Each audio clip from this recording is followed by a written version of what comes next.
Carmen, I guess, will read for a little bit and then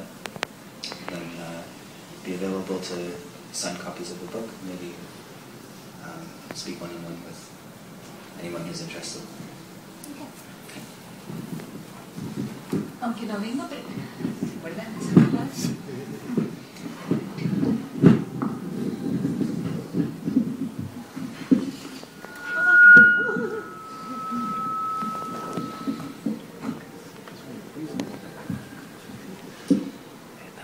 La lectura va a salir en toda la librería. So, good evening, everyone. Debería estar hablando español, ¿no? Sí. Pero no va a entender los del café. Sí. Pero les va a llamar la atención que están escuchando estos sonidos medio raros. ¿Se me entiende? Vamos a ver qué pasa. Bárbaro, santo madre. Bueno, la lectura... El señor de se va a entender. La lectura va a ser en inglés porque el libro está en inglés. ¿Okay? Pero bueno, colegas, amigos, me da muchísimo placer verlos acá y gracias por el apoyo. Esta novela es el resultado de muchísimos años de trabajo y resultó que la primera versión salió en inglés, porque así es la vida, como dice el tango, ¿verdad? Las circunstancias de la vida son las que nos llevan a veces a hacer ciertas cosas de ciertas maneras. The novel is about 3 generations of women who leave Chile because of the military coup of 1973 and make a new life in Canada. But basically, the novel is about how to reconstruct a life, how to rebuild a life from horror and make beauty out of horror, how not to dwell in the horror and negativity, and to actually build new life and make new life and create new life from those harsh, difficult circumstances. So I'm going to read just a couple of little pieces just to whet your appetite so that it's mandatory to buy the book, by the way. Just kidding. I'll read from the very beginning of the novel. Okay? This is Tania. Tania is in her 30s. She's the 3rd generation of 3 generations of women. The time is the present time in Vancouver. And Tania is a visual artist. She's a painter, she does installations, she does all kinds of artistic endeavors. 13 days ago, a letter from Chile arrived. White envelope, registered, official looking, signed by Judge Arturo Leiva. A bomb concealed in a handful of circuitous sentences.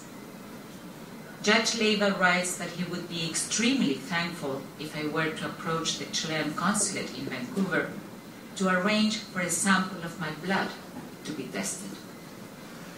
He explains that a certain Marcelino Romero is on trial for allegedly having performed acts of torture and rape against female political prisoners at the Londres 38 detention center in Santiago, following the military coup of September 11, 1973. There is evidence to believe, he continues, that one of those women would have been Señora Sol Martínez. There is further evidence to presume that these unspeakable acts might have resulted in Señora Martínez becoming pregnant with Marcelino Romero's child. Señora Sol Martínez is my mother. Judge Leiva needs my DNA to determine whether Marcelino Romero is my father. Until now, Miguel Rivera has been my father. Miguel, curly fingers, hair shooting up to the sky, face of a naughty boy, principal violinist of Chile's symphony. Miguel, one of the country's thousands of disappeared. I never met Miguel, but he has always been an integral part of my life. My mother and grandmother made sure that I grew to know him as thoroughly as the palms of my hands. My mom would tell me over and over again the story of how they came together when she was only 12 and he 14. My grandmother never tired of describing his humble demeanor and the magic of his violin playing. But my grandma's accounts went much further back in time, to her life as a young woman in Santiago, when all she wanted was to become an elementary school teacher. She insisted on providing detailed explanations of the Chilean cultural and literary scene in those times, and at the drop of a hat would begin reciting her favorite verses. She was so passionate about poetry that even the term of endearment for me came from one of her most cherished poems. While my mommy had countless names for me, mi gatita, mijita, chiquitita, cocha más linda, loveliest thing, darling, lovely, precious, regalona. For my grandma, I was always my queen. Morning, afternoon, and night, rain or shine, whether I had behaved well or misbehaved, I would be my grandma's queen. My queen, go and do your homework right now. My queen, stop scratching your crotch and sit like a lady. My queen, come here so that I can braid your hair. My queen, how can you go out looking like that? When Queen Elizabeth appeared on television, in her ludicrous hats and carrying a little purse with who knows what inside, I felt completely and utterly cheated. Why on earth would my grandma ever want to call me my queen? One day I mentioned it to her.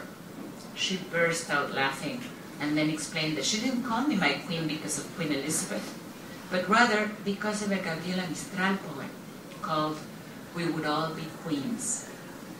In that poem, Mistral talks about her childhood in the Elqui Valley and the friends that she used to play with, imagining that one day they would all have a life of gratification and joy, their dreams and hopes fulfilled forever, that they would all become queens.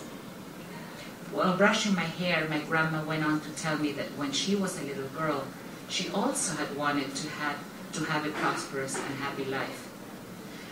But destiny had decided to play havoc with her dreams. And as if that hadn't been enough, destiny also decided to mess with my daughter's life, she added. That's my mommy, I interjected. Yes, my queen. That's your mom.